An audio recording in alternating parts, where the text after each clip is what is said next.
Namo tassa bhagavato arahato sama sambuddhassa. Namo tassa bhagavato arahato sama sambuddhassa. Namo tassa bhagavato arahato sama sambuddhassa.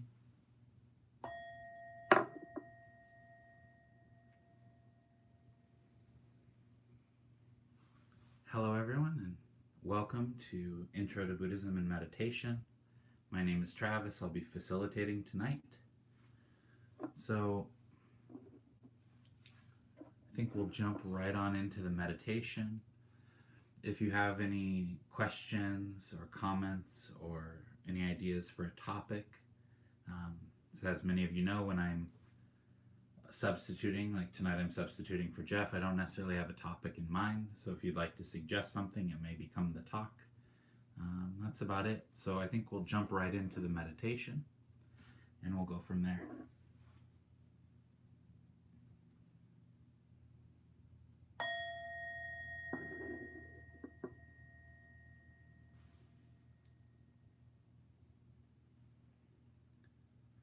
Closing the eyes and taking 3 deep breaths slowly.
And just notice if deep breathing feels good.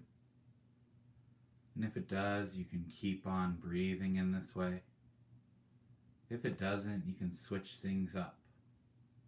Maybe even deeper still or more shallow.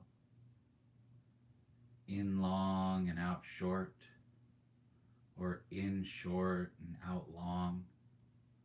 Just noticing what kind of breathing feels best for the body in this moment.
And this process of experimenting with different rhythms and textures of breath seems too involved for you, you can just pose the question in the mind: what kind of breathing would feel the most relaxing or the most energizing in this moment? And then just watch how the body responds.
And once you've found a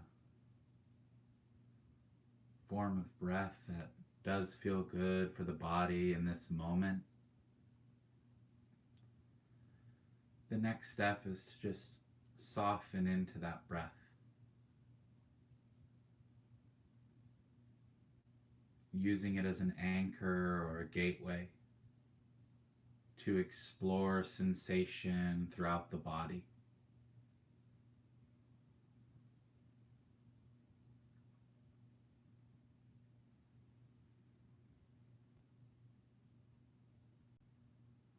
Starting with some major tension centers in the body, like the forehead and the shoulders. Just allowing your awareness to rest there. Noticing any tension in that part of the body. And consciously relaxing it all the way through the in-breath and all the way through the out-breath.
Breathing in, softening the forehead.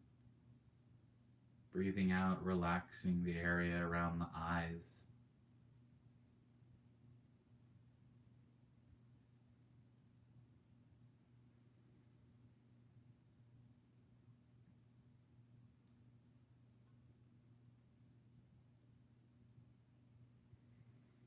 This area tends to be what clenches up when we get lost in our thoughts or when we're overthinking something. So by consciously relaxing this area, we're consciously relaxing thought process.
With the forehead and the eyes relaxed, you can gently move down to the shoulders.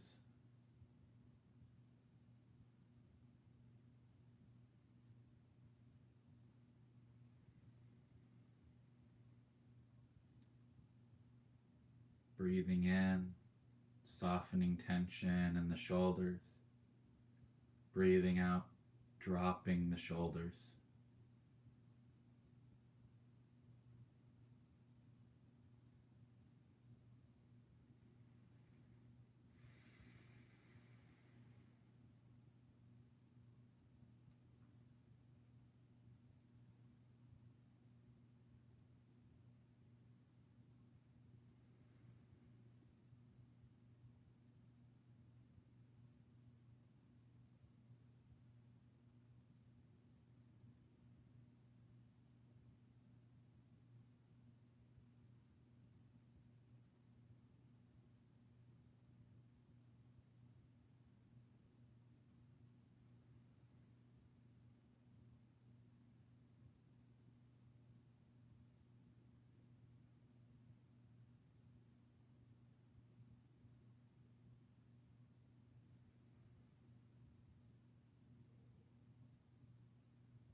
letting our awareness gently glide down into the chest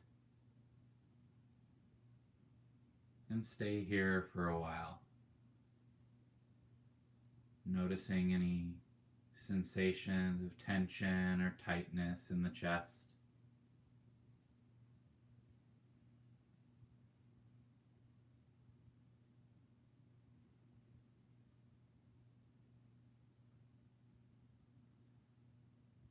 And see if you can imagine the breath flowing through the tension, dissolving it away, all the way through the in-breath, and keeping it relaxed all the way through the out-breath.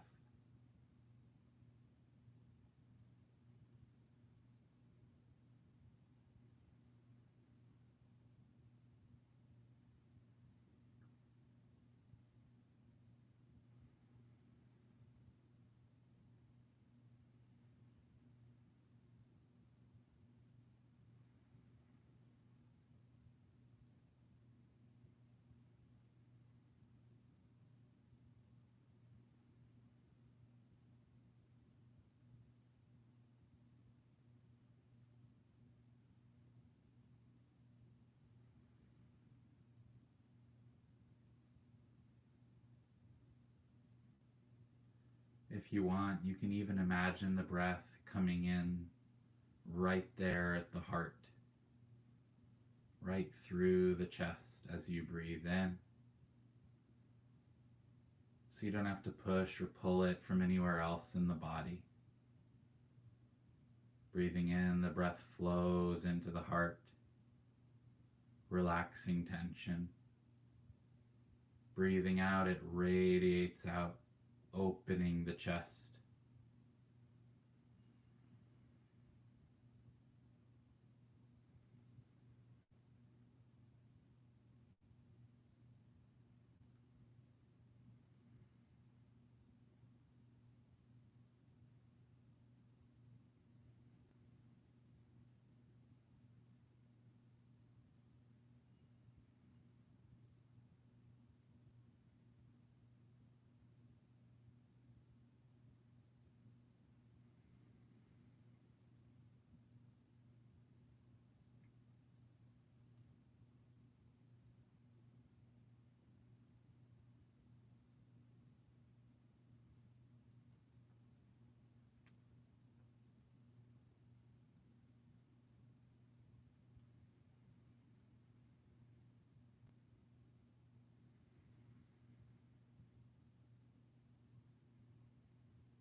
You can guide your awareness down once again, down into the stomach, into the gut.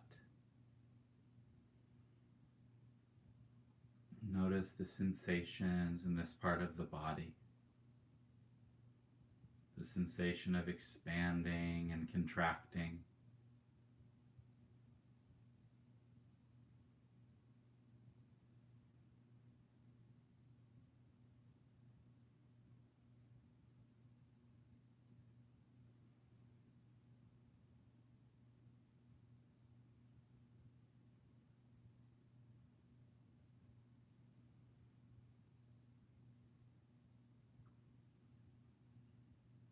Noticing if there's any sense of constriction or tightness here.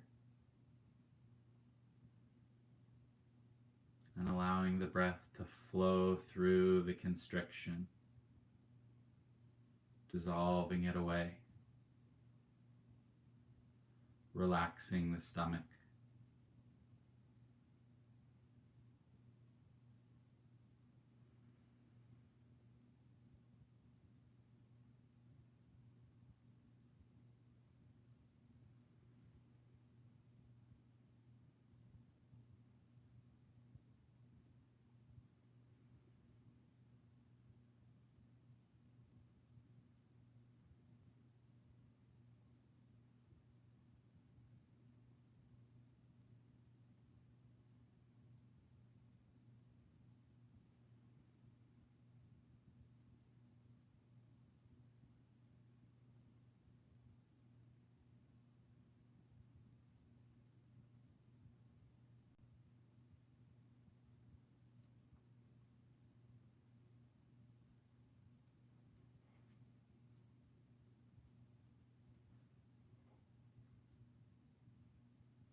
The stomach or the gut can often be the physical resting place of our worry or our disgust of something. So it's important to clean out any tension or tightness. Breathing in, dissolving tension in the stomach. Breathing out, keeping the tension dissolved.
And as you've relaxed these center points of tension throughout the body,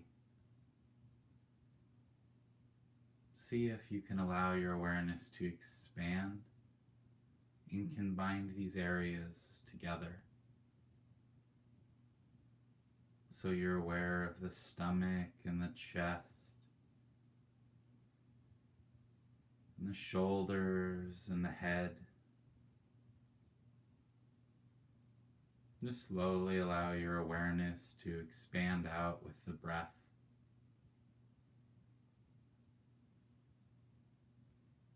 To encompass all these areas into one area.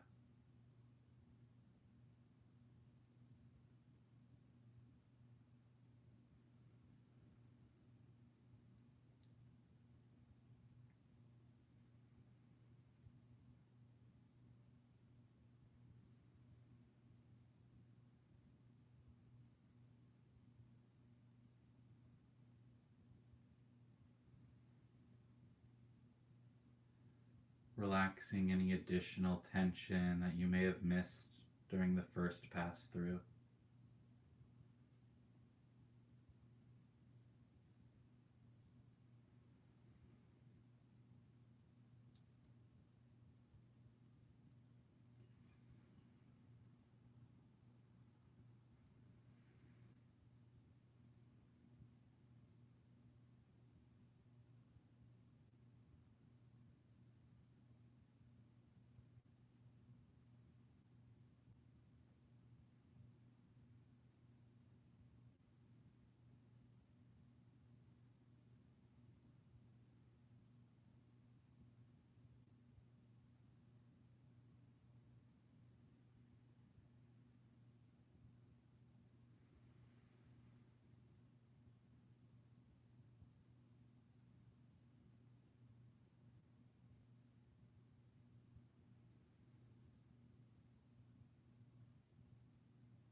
And once you've expanded your awareness out to these areas, see if you can expand it even further. Down the arms and down the spine, down through the legs. So you're aware of the entire body as you breathe in, and you're relaxing tension throughout the body as you breathe out.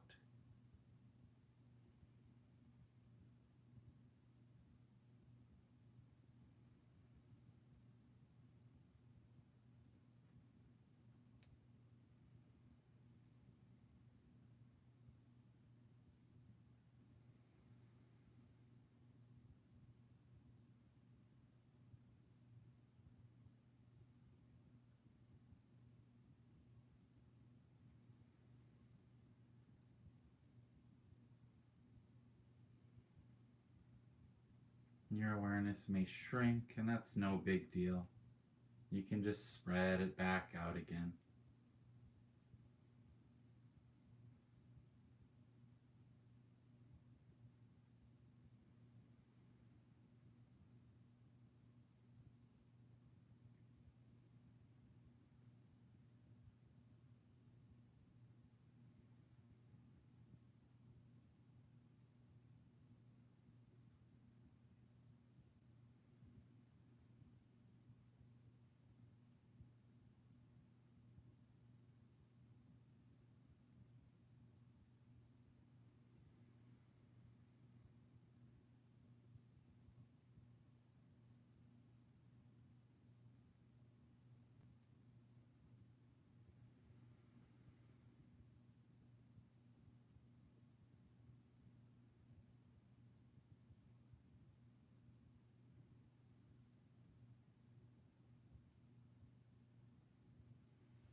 with awareness permeating the entire body.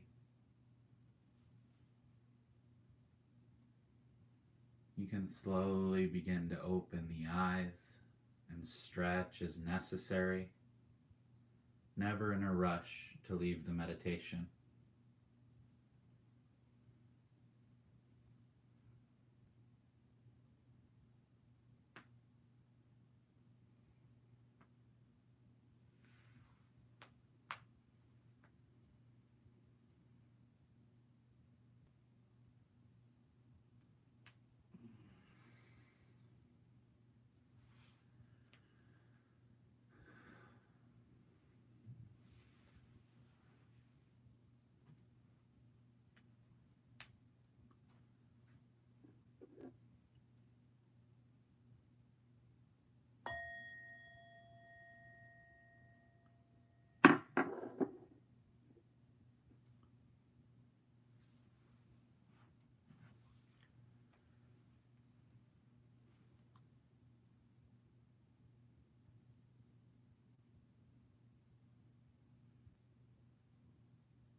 So, again, if you have any questions or comments, feel free to ask them.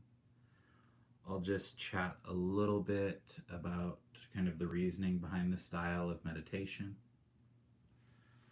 So, I always, as many of you know, I always lead this meditation slightly differently.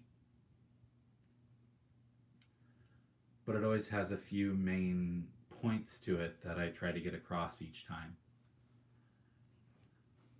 And I lead it differently because I don't want people to think that there's one set way of how this or any other type of meditation is done.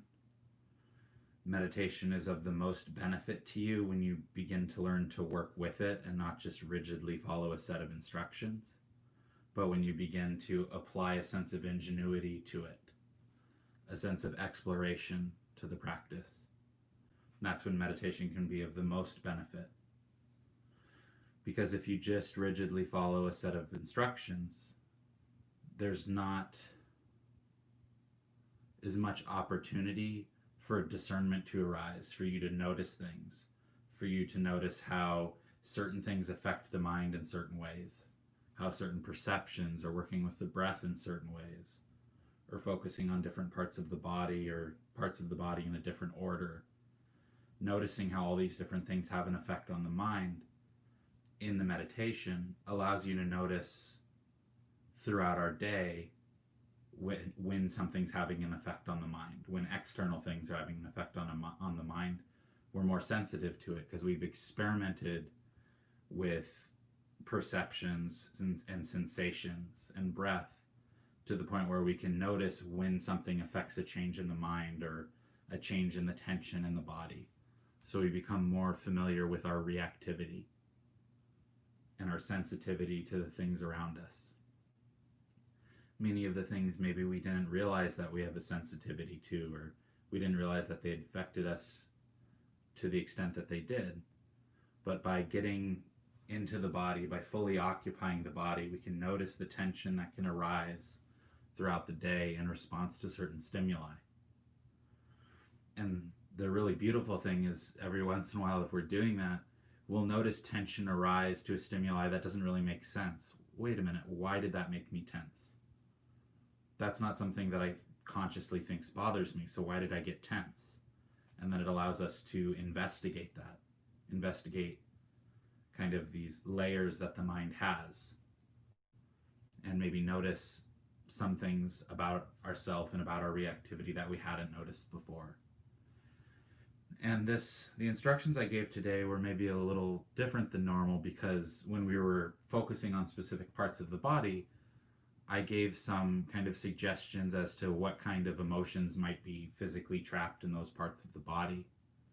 When we were talking about the forehead, center of the head, the eyes, and I talked a bit about how when we're really overthinking something, we're really lost in thought, tension tends to tighten up right there because that's it. In a sense, that's our thinking muscles, because that's right. We associate thinking with the brain, so we tense up around there when we're thinking about something. So when we're overthinking, it gets really tense. And then that tension contributes to more overthinking. The overthinking contributes to more tension. So what we try to do with this body relaxation is break that vicious cycle of tension, perception, tension, perception. So by consciously relaxing this, the tension's no longer reinforcing the overthinking. And then the overthinking can eventually quiet down a bit because it's not getting energized, kind of like a water wheel. So, and then I mentioned in the stomach that might be where we hold kind of our worries or our disgust at things, our disgust at things in the world, the way things are done in the world, whatever it might be, and we can hold that in our stomach. And the reason I don't typically talk about these things is because they vary wildly person to person. I'll often talk about, for me, anger, the pattern of tension of anger starts in the shoulders, and the shoulders get all tense. And then eventually it moves down the arm and it forms a fist. Because for many years before this practice, for many years when I got angry, the habitual tendency that arose from anger, from the perception of anger, was to punch something. Punch someone who pissed me off, punch a wall, whatever it may be. So my pattern of tension for anger corresponds to how I would act on my anger. Right? If someone, when they're angry, they go for a run, maybe their pattern of tension for anger starts in their hips and moves down their legs. So it varies wildly person to person. Some things tend to be across the board, but not always. Like the tension here corresponding to heavy thinking or disgust being in the gut. When we see something that we find truly abhorrent, we feel not so great in the stomach. So through this process of identifying what parts of our body correspond to what kind of mental tension, what areas of physical tension corresponds to what kind of mental tension, then we can notice, like I had mentioned, something might happen during our day and then we have some tension in the body. And for me, maybe something happens that I don't think I have a strong reaction to, but my shoulders tense up. So then I know something about this actually triggers anger in me, even though I don't know what it is, and I can investigate it. And then by resolving that, I'm a little less triggered throughout the day. So that's kind of the intent and purpose behind this style of meditation. When we can explore these tensions, learn from them, and learn to really look at them, we can kind of diffuse the ticking time bomb that is ourself throughout the day, throughout our lives. So with that, if anyone has any kind of questions or anything like that, I'd love to answer them.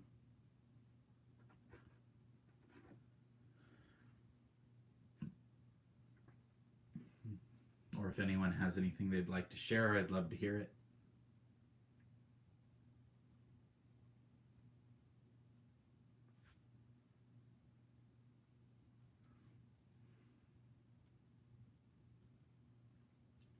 Oh, and then the one other thing I wanted to touch on, which kind of relates to all of this, but the three things that heavily influence our experience of the present moment is the way that we're breathing, the sensations in our body, and our perceptions. And each one of these conditions the other. And it's not to where you could say one leads to one leads to one. It's more like they all influence each other.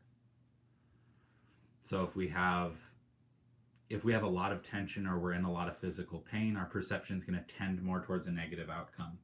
In any case, when we look at something, we might see more of the negative in it.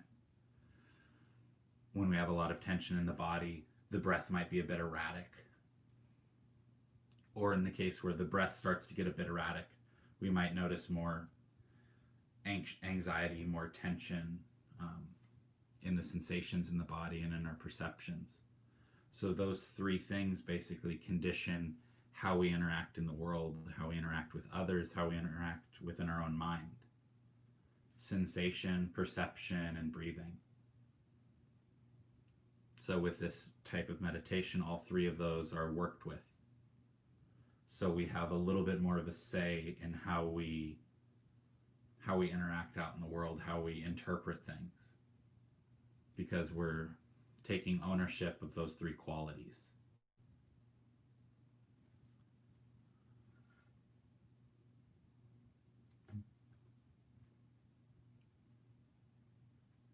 Thank you, Marisa. I'm glad that you enjoyed the association of feelings with parts of the body.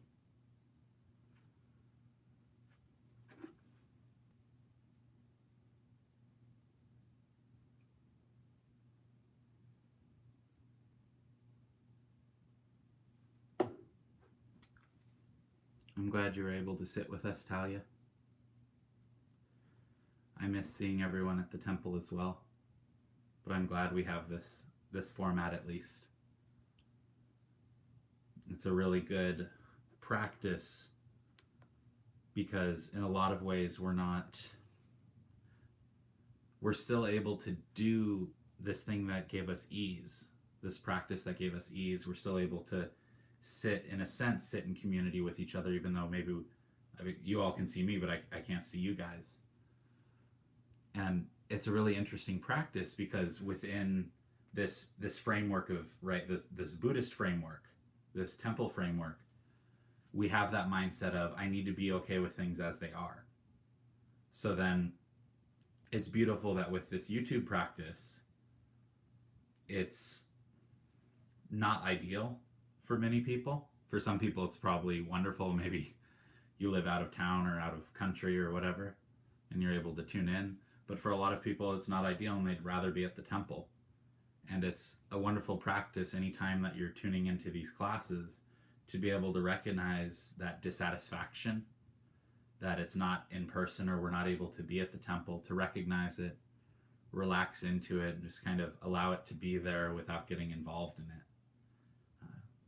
And this provides the perfect framework for that, because hopefully we're already in that mindset of needing to accept things as they are when we're tuning into this type of Buddhist stuff, as opposed to if we're watching Netflix or anything else. It's more of an opportunity for practice, although everything's an opportunity for practice if we're in the right mindset. So does anyone else have anything they'd like to share?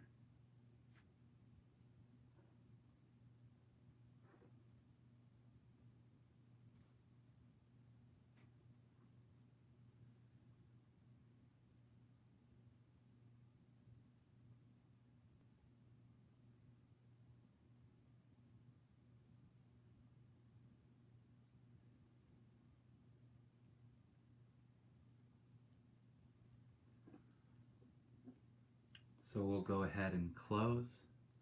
If comfortable, please join palms. May any merit gained from this meditation and discussion be dedicated to all those who suffer at this time. May all beings in all directions, without limit or exception, be healthy, joyful, and at ease. May we all be healthy, joyful, and at ease.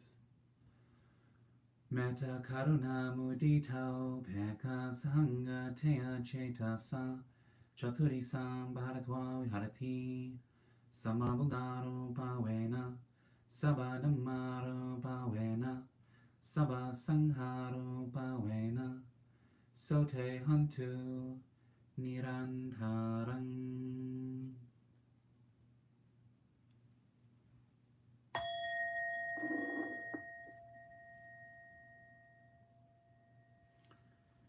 Thank you, everyone, for coming.